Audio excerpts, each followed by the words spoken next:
kali ini kita akan membahas tentang bahan toksik pada pangan ya.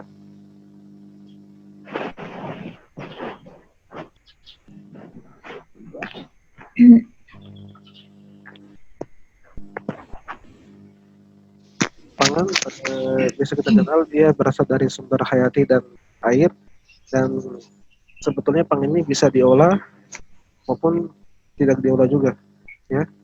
Dia bisa diolah atau tidak diolah. Kemudian kegunaan pangan ini digunakan untuk makanan ataupun minuman bagi konsumsi manusia. Pangan ini bisa termasuk sebagai bahan tambahan pangan, kemudian bahan baku pangan, dan bahan lainnya ya.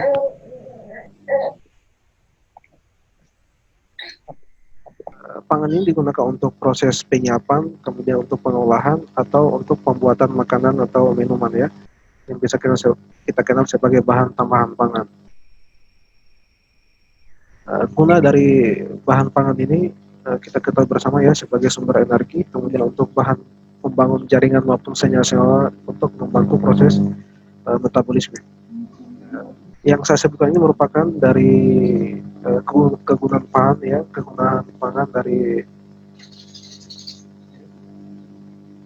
positifnya, di mana kita kenal pangan ini mempunyai banyak senyawa bermanfaat yang digunakan untuk membantu metabolisme tubuh. Tapi di sisi lain, pangan ini mempunyai juga sisi negatifnya, di mana banyak pelaku produsen pangan ini menggunakan senyawa-senyawa yang beracun, di mana senyawa beracun ini pada alaminya pada alaminya bisa berasal dari hewan atau tumbuhan atau mikroba, ataupun dari proses-proses alami dari sebuah pangan tersebut. Ini merupakan contoh dari sumber kontaminan pada pangan, di mana ada beberapa jenis yang bisa membuat sebuah makanan itu menjadi tertular, membuat makanan tersebut bahaya pada tubuh ya, seperti bumbu ya. Ada juga bumbu yang mungkin di dalamnya ditambahkan bahan pengawet yang dimana bahan pengawet itu sebenarnya berbahaya pada tubuh ya. Kemudian bahan baku organik, kemudian bahan pengemas, sumber airnya juga ya. Mungkin apakah untuk mengolah makanan ini sumber air yang digunakan tercemar atau tidak. Kemudian dari sampah, apakah saat mengolah makanan saat mengolah makanan ini jarak dari sumber sampah itu dekat. Kemudian dari serangga, pada saat mengolah makanan tidak diperhatikan serangga ini, sehingga bisa memberikan sebuah penyakit ya pada makanan. Kemudian terakhir adalah hewan pengerat ya. Nah, ini merupakan sumber-sumber kontaminan pada bahan pangan yang bisa menjakiti sebuah makanan, yang dapat tentunya yang akan merusak pada tubuh kita. Bahan tambahan pangan ya, seperti yang saya sebutkan sebelumnya tadi, pangan itu bisa terdiri dari bahan tambahan pangan ya, seperti pengawet, pewarna, kemudian penguat rasa, dan pemanis dan sebagainya ya. Di mana bahan tambahan ini berfungsi sebagai untuk mengembangkan nilai gizi suatu makanan, kemudian mempermudah dalam proses produksi, membuat makanan tahan lebih lama ya, karena biasanya bahan tambahan ini menggunakan sebuah pengawet atau sebuah senyawa kimia yang bisa membunuh mikroba jahat dalam makanan, sehingga bisa memperpanjang masa penyimpanan makanan ya. Kemudian serta memodifikasi penampilan makanan ya, seperti bentuk, rasa, warna, dan aroma ya. Ini untuk bahan tambahan pangan ya.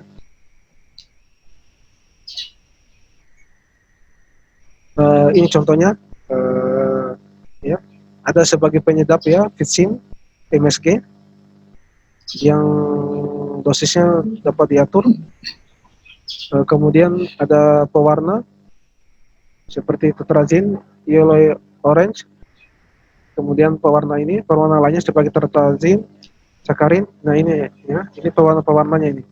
Kemudian minuman ada natrium benzoat.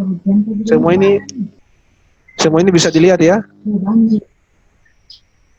Ya, semua ini bisa dilihat. Bisa, ya. Jarang, enggak pernah. Banjir ya. Bentar kiamat itu. Di mute dulu ya, di mute dulu speakernya. Oke, kita lanjut. Nah ini bahan pengawet atau bahan tambahan pengawet. Bahan tambahan pengawet yang bisa menambah cita rasa makanan, tapi sebetulnya juga bisa membahayakan pada tubuh kita. Ya. Kita awali pertama dengan zat pengawet ya. Dan pengawet digunakan sebenarnya untuk membunuh mikroba ya, untuk menghambat pertumbuhan mikroba dalam zat makanan, dalam makanan, sehingga tujuannya adalah untuk memperlama penyimpanan makanan, kemudian untuk juga memangkas produksi ya, memangkas keperluan konsumsi. Dan ini gunanya zat pengawet ya untuk mempertahankan bentuk dari sebuah makanan, karena zat pengawet ini bisa membatasi pertumbuhan mikroba dalam makanan tersebut.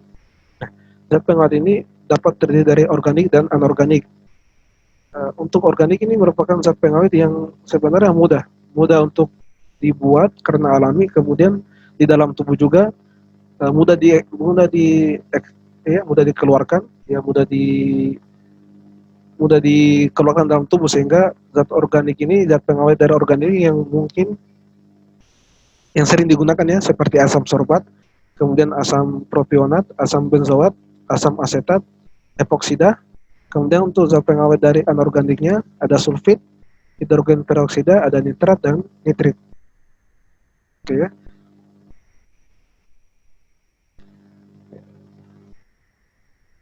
Pada pertemuan ini mungkin saya akan membahas beberapa dari zat pengawet ini ya, dari organik maupun anorganiknya. Oke.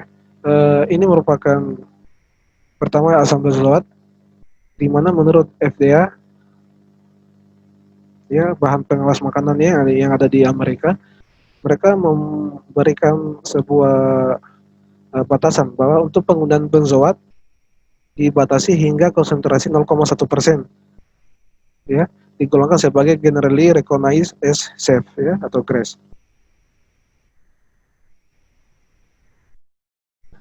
Selain di Amerika, penggunaan benzoat dibatasi sampai 0,15% sampai 0,25%. Ya. Kemudian untuk Eropa Commission, badan pemerintahan di Uni Eropa ya, membatasi penggunaan benzoat itu sebesar 0,015% sampai 0,5%. Kemudian untuk Indonesia, di dalam SNI 0,01 garis 0,02221995 membatasi penggunaan asam benzoat sebesar 0,06% sampai 0,1%. Nah ini untuk penggunaan LD50-nya ya, batasan LD50-nya untuk tikus sebesar 7,36 gram per kilogram ya, jadi 7,36 gram per 1 kilogram berat tubuh tikus. Kemudian untuk kucing anjing ya, sebesar 2 gram per 1 kilogram berat tubuh ya. Kemudian untuk manusia, untuk berat 67 kg sebesar 50 gram dosis asam benzoat tidak memberikan efek ya, tidak memberikan efek pada tubuh. Tetapi ketika dosisnya ditambah di atas 50 gram ini, maka akan memberikan dampak pada tubuh seperti nyeri lambung, ya, mual dan muntah. Nah ini, menurut penelitian bahwa pemberian natrium benzoat kepada mencit ya, selama 60 hari secara terus-menerus dapat dilaporkan bahwa pada pemberian benzoat tersebut dengan kadar 0,2% ya, 0,2% ya, di atas yang ditentukan oleh FDA ya, 0,1%, kemudian di atas dari Indonesia 0,1%, dia memberikan kadar 0,2% ya, di atasnya, di atas baku mutu. Ternyata menyebabkan sekitar 6,67% mencit putih terkena radang lambung usus dan kulit. Ya, sehingga pada pemberian kadar 4% menyebabkan sekitar 40% tikus mencit menderita radang lambung dan usus kronis, serta 26,6%-nya menderita radang lambung dan usus kronis yang disertai dengan kematian. Ya. Ketika ditambah dosisnya pasti akan membayang pada tubuh ya. Kemudian asam sorbat. Ya, ini adalah asam sorbat. Bentuknya kemudian dengan rumus kimianya ya. Ya, menurut Adi ya, pengawas dari Asepti Daily Intake menyebutkan bahwa 25 batasan dari asam sorbat adalah 25 mg per kilogram per hari. Ya. Ketika dosisnya ditambah di atas 25 mg ini, maka akan memberikan efek karsinogenik, kemudian keracunan akut dan akan mengganggu metabolisme. Ya. Asam sorbat dalam pH yang tinggi, dalam temperatur yang tinggi akan bergabung dengan nitrat menjadi produk yang mutagen ya, untuk produk akan mutasi tubuh ya. Nah, di mana asam sorbat jika berlebih diberikan kepada tubuh maka akan menyebabkan efek iritasi kulit. Ya. Kemudian sebenarnya asam sorbat ini toksisitasnya rendah ya. Ya, dianggap sebagai asam lemak biasa dan tidak bereaksi dengan anti metabolit dalam tubuh. Ya. Kemudian batasan untuk mencit atau tikus LD50 per orang pada tikus sebesar 7.300 mg atau per kilogram, sedangkan pada mencit batasnya adalah sebesar 3.200 mg per kilogram. Ya.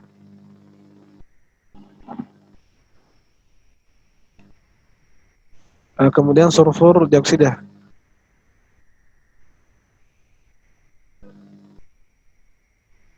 Oke. Nah, untuk sulfur dioksida ini dia digunakan untuk bahan pengawet juga ya, bahan pengawet ya, untuk menghambat pertumbuhan bakteri, jamur dan kapang ya, untuk minuman ya, untuk makanan dan minuman. Biasanya digunakan untuk sari buah, kemudian buah kering, kacang kering dan sirup atau acar ya pada makanan. Sedangkan untuk pada makanan ringan seperti kentang yang dikeringkan, acar bawang, adonan pizza, selai, teri, sirup dan saus. Nah, ya ini digunakan bahan pengawet sulfur dioksida ya, untuk melama atau untuk memperlama proses penyimpanan bahan tambahan makanan. Kemudian untuk minuman juga digunakan untuk pada bir ya, bir dan minuman beralkohol dapat juga mengandung sulfit ya sebagai bahan pengawet. Tetapi jika sulfur dioksida ini dinaikkan, ditinggikan dosisnya, maka akan menyebabkan pusing, kemudian sakit perut, kesemutan, bercak merah pada kulit, meningkatkan pacu jantung, kesulitan menelan, kejang, dan dapat memicu asma. Ya, ini beberapa pengawet yang memang semua jika di dosisnya di luar dari ketentuan pasti akan memberikan efek pada tubuh ya. Nah, ini nitrat dan nitrit. Rumus kimianya adalah nitrat memiliki atom oksigen, atom O 3, sementara untuk nitrit dia memiliki atom oksigen 2. Ya, ini bedanya kalau dilihat dari senyawa kimianya ya, rumus kimianya. Nitrit juga digunakan untuk bahan pengawet dengan kemampuan memberikan warna dan rasa pada daging ya. Ya, dia digunakan untuk pengawetan sebuah makanan dagingnya, untuk daging. Digunakan nitrit atau nitrit ini adalah untuk mengendalikan suatu mikroorganisme ya, pembentuk toksin. Misalnya misalnya toksinnya adalah Clostridium botulinum ya, botulinum. Nah, contohnya adalah ini. Ini adalah toksin ya, toksin dari Clostridium botulinum. Nah, nitrat dan nitrit ini bisa menghambat proses ini, bisa menghambat bakteri ini. Ya, sehingga dapat memperpanjang masa pengawetan dari daging. Untuk perbedaannya nitrat dan nitrit, adik-adik bisa baca di layar ya. Nitrat ini penggunaannya dapat digunakan untuk pertanian ya, pupuk mineral, kemudian makanan, kemudian produksi cat, obat-obatan plastik, gelas, atau bahkan bahan peledak ya. Ini penggunaan nitrat. Jadi ketika Anda ingin mengukur, contohnya ada kakak kalian penelitian untuk mengukur nitrat dan fosfat, nah ini nitrat dan fosfat, nitrat ini gunanya awalnya dari ini penggunaan di bahan pertanian ya, contohnya salah satunya untuk pupuk ya. Sementara untuk nitrit dia digunakan dalam produksi daging dan ikan. Ya, ini perbedaan antara nitrat dan nitrit, mungkin bisa adik-adik mahasiswa lihat sendiri di layar ya. Nah, ini proses jalannya ya, jalan nitrat dan nitrit di dalam tubuh manusia. Ya, nitrat dan nitrit digunakan pertama untuk bahan pengawet makanan, kemudian masuk ke dalam mulut, kemudian akan diubah oleh bakteri menjadi nitrit, ya, kemudian akan diubah lagi menjadi nitrat dalam suasana asam, ya, kemudian masuk ke usus, ya, kemudian diekskresikan ya, dan ini seterusnya ya sampai akan berputar kembali lagi. Inilah proses nitrit dalam tubuh kita.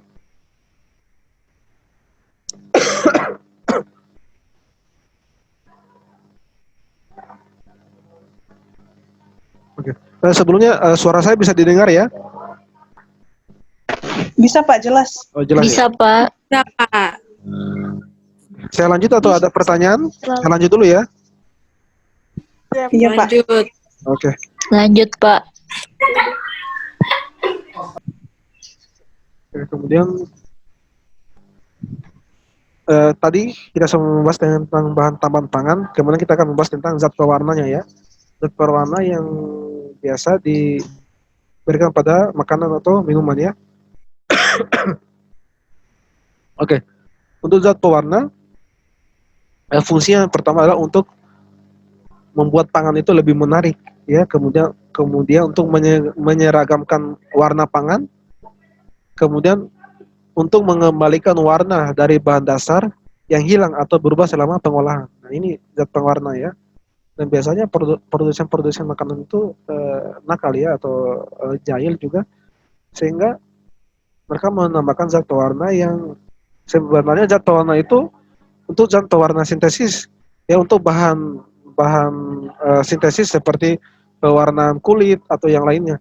Tetapi mungkin karena zat pewarna ini untuk bahan sintesis ini untuk pewarnaan kulit ya, karena murah, mungkin maka digunakan di dalam makanan.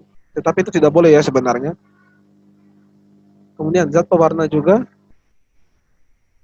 ada terbuat dari alami atau dan buatan ya. Alami dengan proses dibuat dengan proses ekstraksi, kemudian isolasi, kemudian proses deravitasi ya. Dia berasal dari tumbuhan ya, hewan ataupun sumber alaminya. Nah, ini termasuk pewarna identik alami ya, pewarna alaminya. Seperti kalau kita membuat ini ya, dadar makanan dadar dibuat dari daun pandan ya. Warnanya daun pandannya itu kemudian disebut sebagai pewarna alami. Nah, ini contohnya ya, contoh dari zat pewarna alami, kurkumin, kemudian ada karamel, karbon tanaman, beta karoten, dan lainnya ya.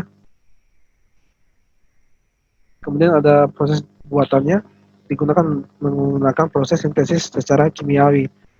Contohnya adalah tartazin, kemudian ada eritrosin, kemudian ada quinolin ya. Ini merupakan contoh zat pewarna buatan. Nah, di Indonesia sendiri zat pewarna ini sudah diatur oleh Permenkes RI nomor 722 tahun 1988 ya, di mana dimuat dalam bahan tambahan makanan ya, zat pewarna ini. Di mana zat pewarna ini sudah ditentukan zat pewarna apa saja yang boleh digunakan oleh makanan yang aman oleh tubuh, kemudian untuk dosisnya juga. Semua sudah disebutkan dalam Permenkes ini ya, Permenkes RI nomor 722 ini. Sementara untuk zat pewarna yang dilarang dalam tubuh ya, dilarang untuk digunakan dalam makanan, Ini sudah dimuat dalam Permenkes nomor 239 ya, tahun 1985 dengan judul pelarangan dalam pangan ya untuk zat pewarnanya ini. Oke, kemudian rodamin B. Nah, ini contoh salah satu dari zat pewarna yang dilarang oleh pemerintah yang berbahaya oleh tubuh. Nah, ini adalah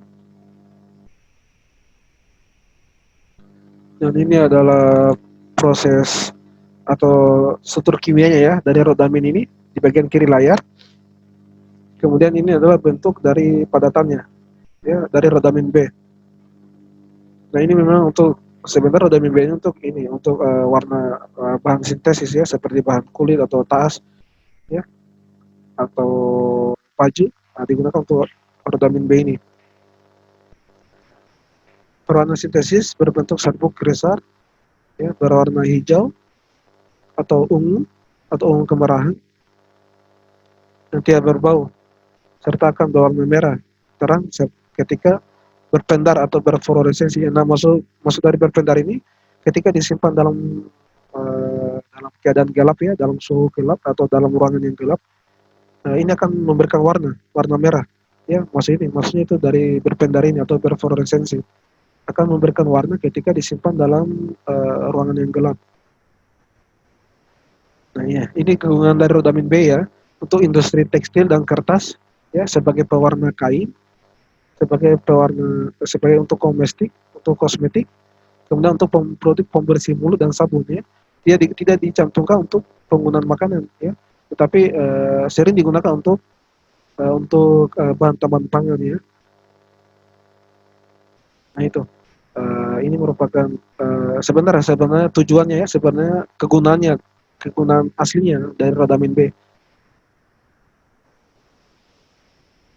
Kemudian ini untuk rumus kimianya, awal nama lainnya ya dari rodamin B adalah DNC Red nomor 19 atau Food Red 15, edisi rodamin B, Ezin rodamin, dan Brilliant Pink. Ini nama lain dari rodamin B ya. Tetapi seri yang kita dapatkan di lapangan, ini rodamin B digunakan untuk pembuatan kerupuk, terasi, cabai, agar-agar ya. Kenapa digunakan rodamin B ini fungsinya? Kelebihannya ya, warnanya cerah atau ciri-ciri dari penggunaan rodamin B ini adalah warnanya cerah mengkilap, kemudian lebih mencolok. Jadi warna dari warna aslinya sebuah makanan itu lebih mencolok ya dibandingkan dengan pewarna alaminya. Ketika digunakan pewarna rodamin B ini akan warnanya lebih berbeda dengan warna aslinya ya.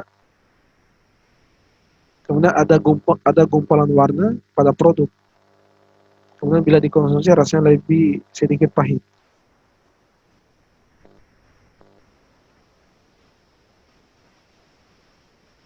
Oke.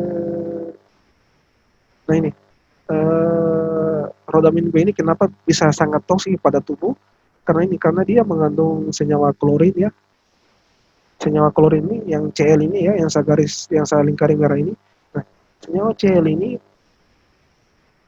sangat aktif ya, sangat stabil di dalam tubuh, sehingga dan sangat bisa berikatan dengan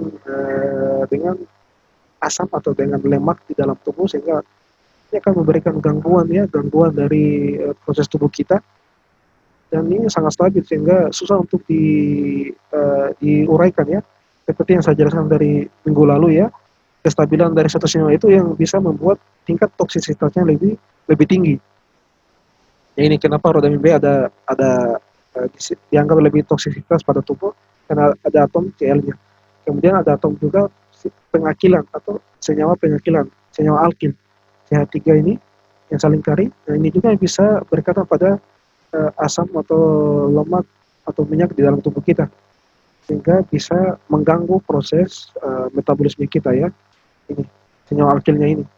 Nah, ini yang membuat berbahayanya rodamin B pada tubuh kita. Kemudian ini adalah efek dari penggunaan rodamin B pada tubuh. atau pada makanan kemudian masuk dalam tubuh seperti gejala pembesaran hati dan ginjal, kemudian gangguan fungsi hati, kemudian kerusakan hati, kemudian gangguan fisiologis tubuh atau bahkan bisa menyebabkan timbulnya kanker hati. Timbulnya gangguan ini dalam tubuh disebabkan oleh ini atom Cl ini dan kemudian atom CH3 ini ya, atom alkilnya ini bisa menyebabkan dalam tubuh ya, yang bisa menyebabkan gangguan pada tubuh kita. Kemudian ini lagi setelah rhodamin ada juga metanil yellow ya, metanil yellow.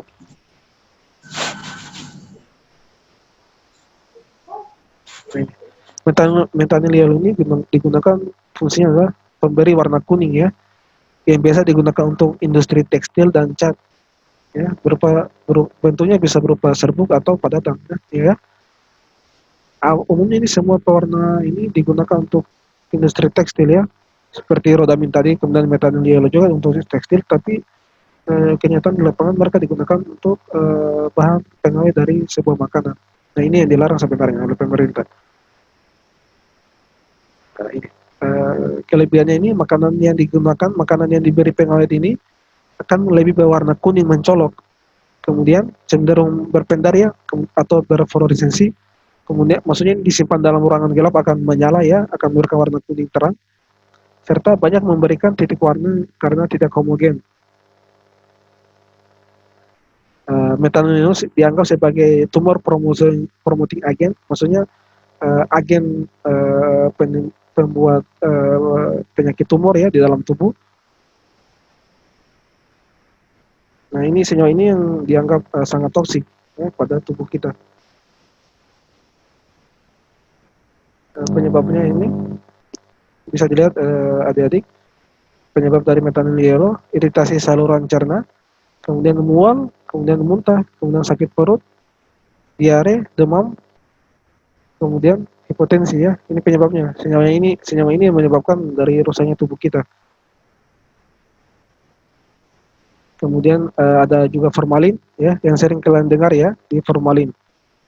Nah biasanya formalin ini digunakan untuk bahan pengawet di dunia kedokteran ya, seperti untuk mengawetkan sebuah mayat digunakan formalin ini.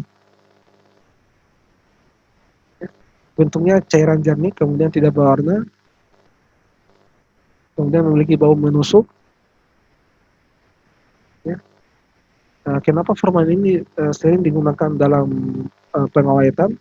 Karena ini senyawa ini memiliki sifat antimikroba ya, yang bisa menahan proses mikroba dalam sebuah makanan atau sebuah bahan ya. Guna dari sifat antimikroba ini, formalin ini bisa menginaktivasi ya protein dengan cara mengkondensasi asam amino bebas dalam protein menjadi campuran lain. Nah, ini guna formalin ya. Pengawet mayat, kemudian antiseptik, disinfektan kandang ayam, kemudian bahan pembuat deodoran, bahan campuran pembuat kertas dan tisu toilet, serta bahan pembuat lem, resin, dan tekstil. Ya, ini gunanya dari formalin ya, awalnya penggunaan dari alami formalinnya untuk mayat ya, antiseptik dan lainnya. Kemudian ini adalah penggunaan konsumsi formalin dalam jangka panjang menyebabkan kanker ya, tentunya ya, menyebabkan kanker. Kemudian dapat mengganggu pencernaan usus, kelainan pada saraf dan kerusakan pada hati. Nah ini bahayanya formalin dalam tubuh kita. Oke. Untuk bahan formalin ini ketika dia menguap di udara, dia akan mengeluarkan bau yang tajam, kemudian menyesakkan sehingga merangsang hidung, tenggorokan dan mata. Ya. Nah ini adalah jika uap formalinnya dengan konsentrasi sebesar 0,03 sampai 4 berat molekul per ya, berat BPJ-nya. Jika terhirup selama 30 menit, maka akan menyebabkan iritasi membran mukosa, hidung, mata, dan tenggorokan. Nah, ini untuk padatannya saja ya, padatan saja sudah berbahaya pada tubuh, apalagi masuk ke dalam tubuh kita.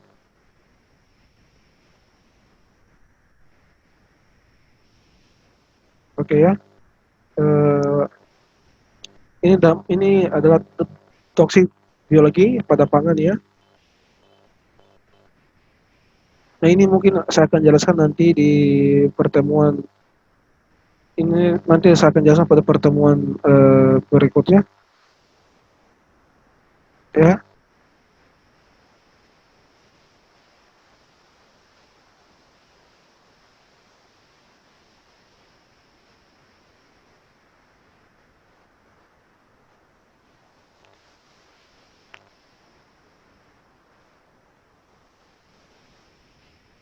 Oke.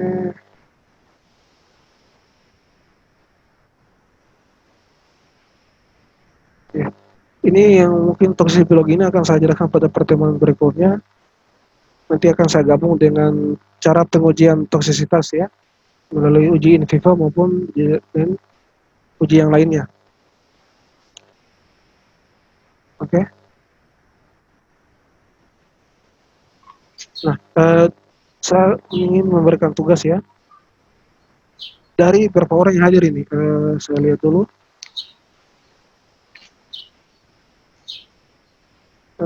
Yang hadir sekitar 20 ya, 20 orang. Ya. Yang hadir 20 ya, 20. Mungkin ini adik-adik bisa mencari ini ya, penjelasan dari ini ya, toksin mikroba ini apa, kemudian mitotoksin ini apa, toksin alga apa, toksin tanaman apa, toksin hewannya apa. Ya. Mana udah nama Denis mah? Bisa didengar? Bisa didengar semuanya? Oh, tugas. Pak. Ini video berapa? Dengar Pak. Dengar Ya, Pak. Pak. Iya Pak. Nanti atau ini aja, atau mudahnya ini kan 20 orang. Aku 19 lagi, tadi 20. Dari 20 atau 19 ini kita bagi saja berkelompok saja ya. Iya Pak, boleh. Jadi Iya, 20 jadi 4 kelompok ya. 4 kelompok. Iya, Pak. 4 kelompok 5 orang. 5. Iya ya.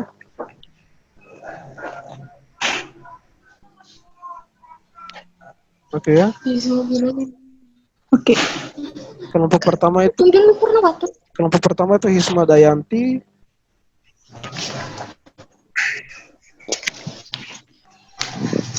Kelompok pertama Hisma Dayanti.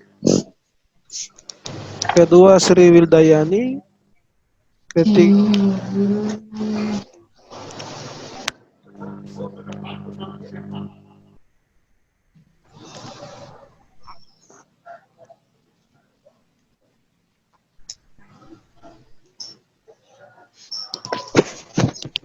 ya. Ketuanya Hisma Dayanti ya. Hisma Dayanti hadir? Hadir, Pak.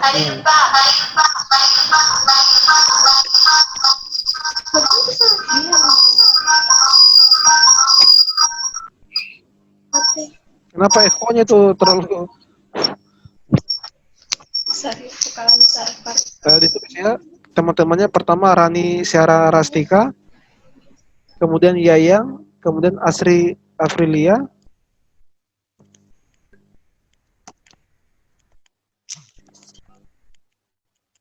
kemudian Ellen Sukmasari. Berapa itu? Sudah 5 ya?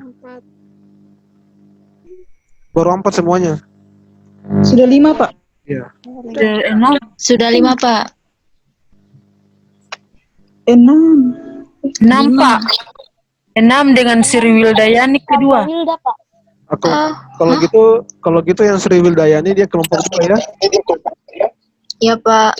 Sri Wildayani kelompok 2, kamu ketuanya ya. Bayani ketuanya. Iya. Kemudian kelompok 3 ketuanya itu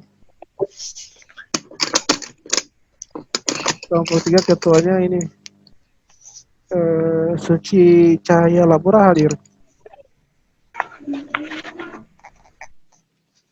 Hadir, Pak. Itu kelompok 3 ya, ketuanya kamu.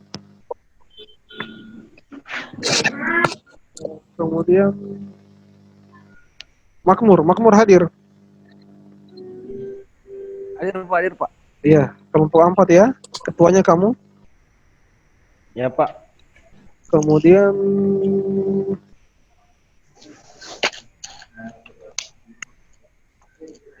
Yayang hadir. Hadir, Pak. Kamu ketua kelompok 5 ya. Pak, Yayang sudah masuk di kelompok 1, Pak. Sudah masuk. yang di kelompok 1, Pak. Kalau 4 gitu, kelompok saja Pak. Oh, 4 kelompok ya? Karena Oh ya, siap. Iya, Pak. Kalau gitu ketuanya tulis nama-nama kelompoknya ya. Ini kalian acak saja, Iya, Pak. acak. Ya. Kalian tulis sekarang supaya saya catat namanya, supaya yang hadir yang ini saja. Supaya yang hadir jangan masukkan nama yang gak hadir hari ini. Ya, Pak. Mungkin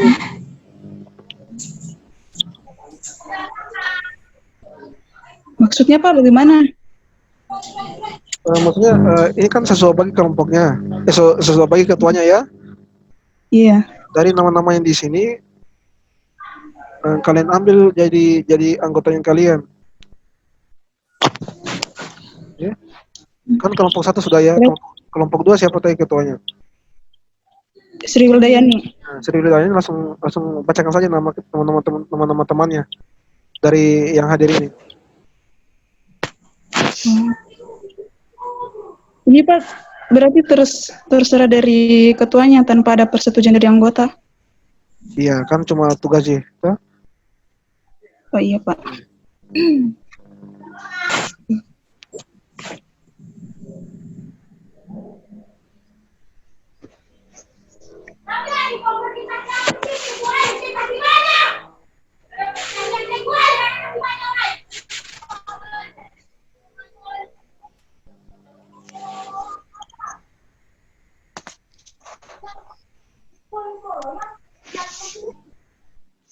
Yang Makmur Ibnu Raja tulis catat nama-nama kelompoknya. oh iya Pak. Jadi 3 orang saja saya ambil Pak. Tambah saya 4. 5 lah. Kan satu kelompok 5 orang. Oh iya Pak. 19 orang ini Pak. 20 ini 20. Oh, dengan saya ya. Bapak. Ya Pak. Oh ya. Tadi 21. Kenapa hilang nih? Ya, 4 saja, 4.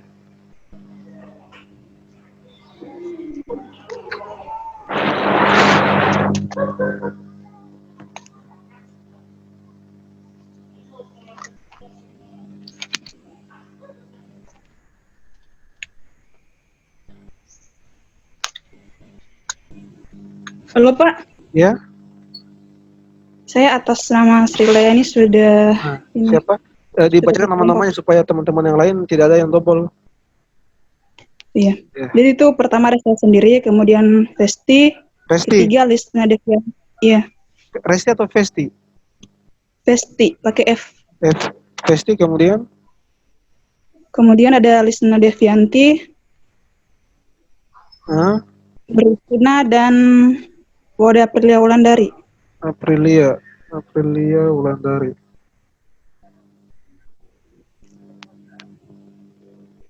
Kemudian yang kelompok 3 ketuanya siapa tadi? Suci Cahaya Labora. Suci Cahaya. Saya, Pak. Saya kelompok 3 terdiri atas saya sendiri, Suci Cahaya Labora, Tria Puliani, Suci Sulfani Fadila, Ray Mahardika, sama yang terakhir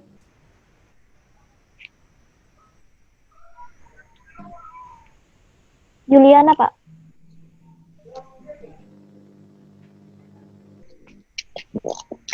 Siapa tadi namanya? Coba ulangi.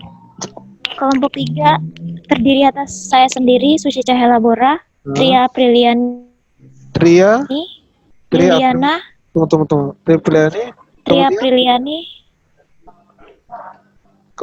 Tria, Liliana, Yuliana, kemudian Suci Sulfani Fadila, Suci Sulfani, kemudian Ray Mahardika, Pak. Rey Mahardika. Suci Sulfan Fadila. Sudah. Oke, yang kelompok 4 terakhir, Makmur. Ini pertama saya Pak, 1.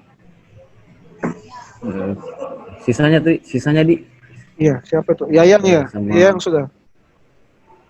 saya sendiri Pak 1 sama Warnila 1. Carmila, siapa? Warnila Pak. Warnila. Terus Tadi ini Keke sudah ada yang ngambil kah? belum kayaknya, belum. Ketiga Keke Rahmawati Pak. Kemudian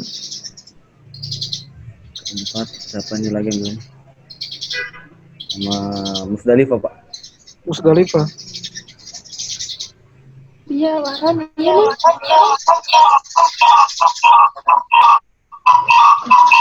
Rikna juga 1 ini Pak, belum berangkat tadi. Rikna.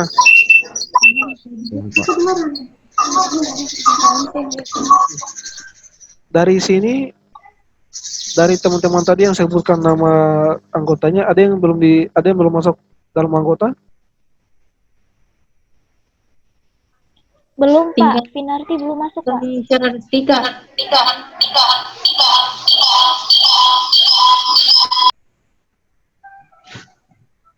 Siapa tadi? Finarti katanya belum. Pinarti sama Rani Syaratika. Saya kelompok 1. Saya kelompok 1. siapa yang kelompok 1? Rani. Saya, Pak, Rani. Iya, Pak. Jadi yang belum disebut cuma Pinarti. Pinarti. Jadi Pinarti masuk di kelompok 2 ya? Iya Pak, siap.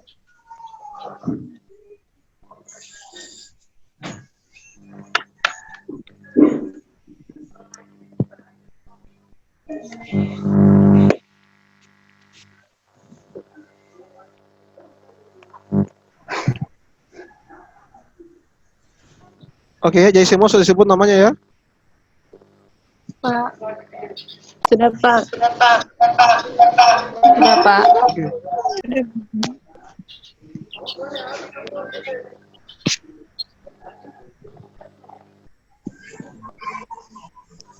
Sampai gitu lah. Jadi yang kelompok 1 tadi dapat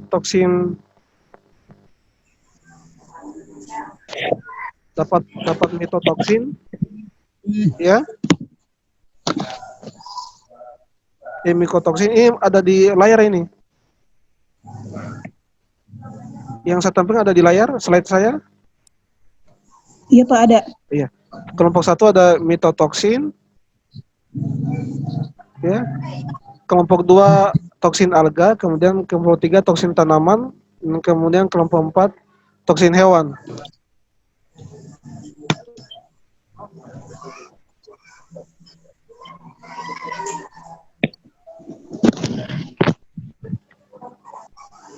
Batuk.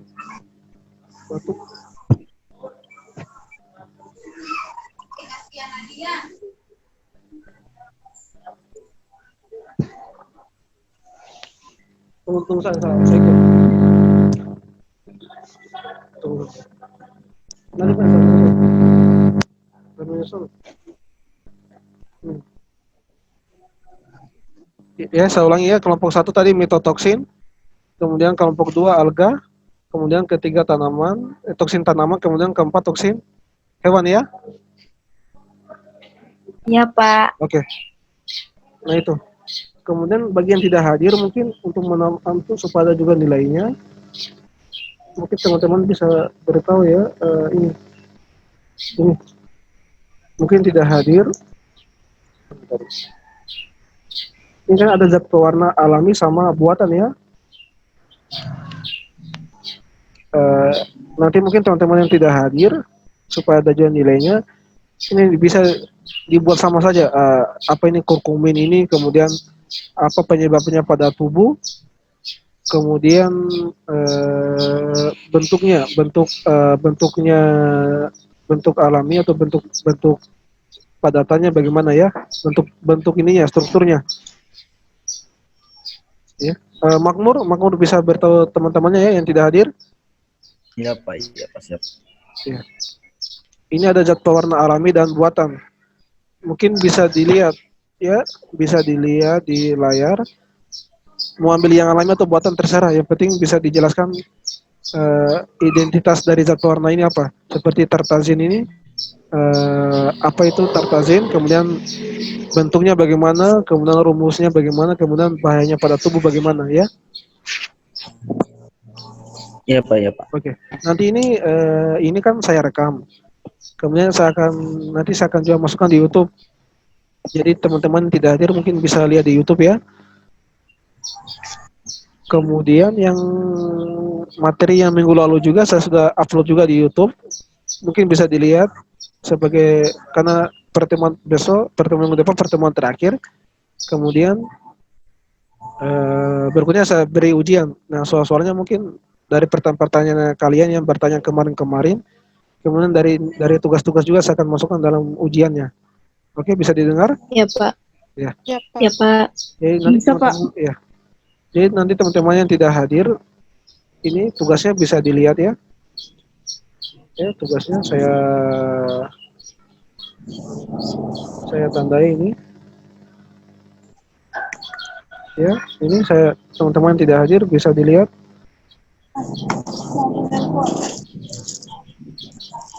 Ini yang selingkari ya. Tugasnya bisa ini. Kemudian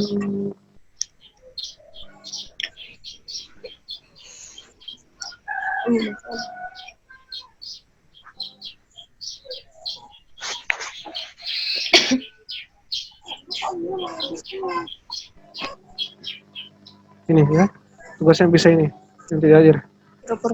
Nanti dicari identitasnya ya, apa ini pengertian dari tartazin, bagaimana bentuknya, kemudian bahayanya pada tubuh, kemudian sama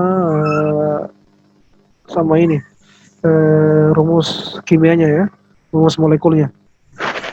Oke, saya kira cukup. Saya tutup pertemuan kali ini dengan ucapan wabillahi taufiq wal hidayah. Wassalamualaikum warahmatullahi wabarakatuh.